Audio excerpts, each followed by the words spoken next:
In this chairback decoration, the shine of an aspidistra leaf combines with the style of the Calla Lilies and the minimal strands of bear grass to create a sophisticated design that's perfect for the chairs of the bride and groom, or to decorate pew ends in church. Take an aspidistra leaf and spray it with leaf shine. Take some stems of bear grass and a couple of conditioned Calla Lilies. Try to choose one quite open bloom and one that's more of a bud. Cut a metre length of garden string and form a loop at one end, leaving a free tail of string.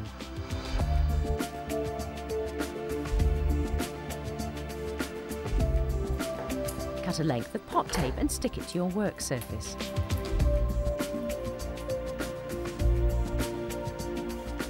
Lay the flower in bud on top of your aspidistra leaf close to the top edge, and the more open bloom on top slightly further down. Grip everything close to the base of the lower flower head, then take some bear grass and tuck it in behind the flowers, so the grass sits between the leaf and the flowers.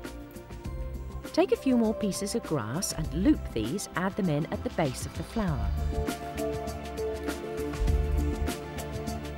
Now, take your piece of string, thread one end through the loop, wrap it around and tie it off.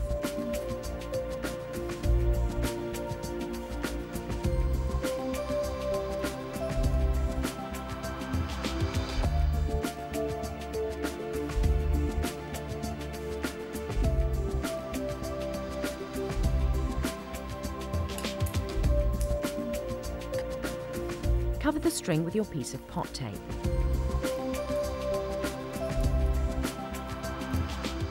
Trim away the messy lower stems of the bear grass, then trim the lily stems a little, still keeping them quite long at this point until you get to the venue. Use your hot glue gun to put some glue over the tape, or use some household adhesive instead.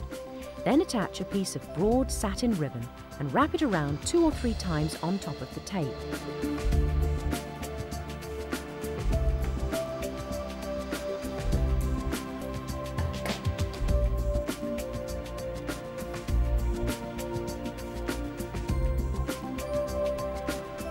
Fold over the raw edge and secure with a couple of pearl-headed pins, pushed upwards into the stems.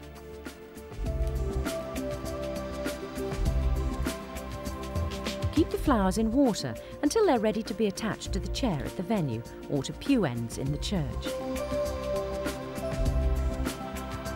Hold the arrangement up against the chair back to assess the length of the stems. You don't want to cut them too long or too short. Take about 2 meters of wired organza ribbon and tie that to the lower bar of the chair back, knotting it once to hold it.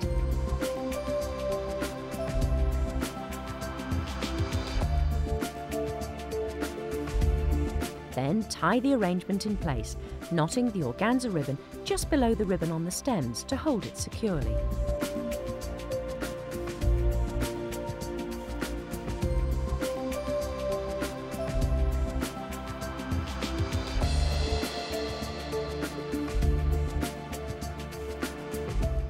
Tie a bow in the ribbon, frilling out the loops of the bow so that the wire will hold them in place.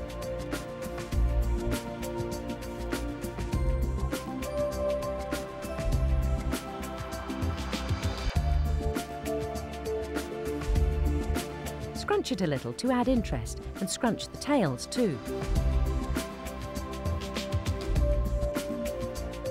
Pull the wires out slightly at the ends and trim them to avoid them catching on people or clothing, and then cut V shapes into the ends of the ribbon.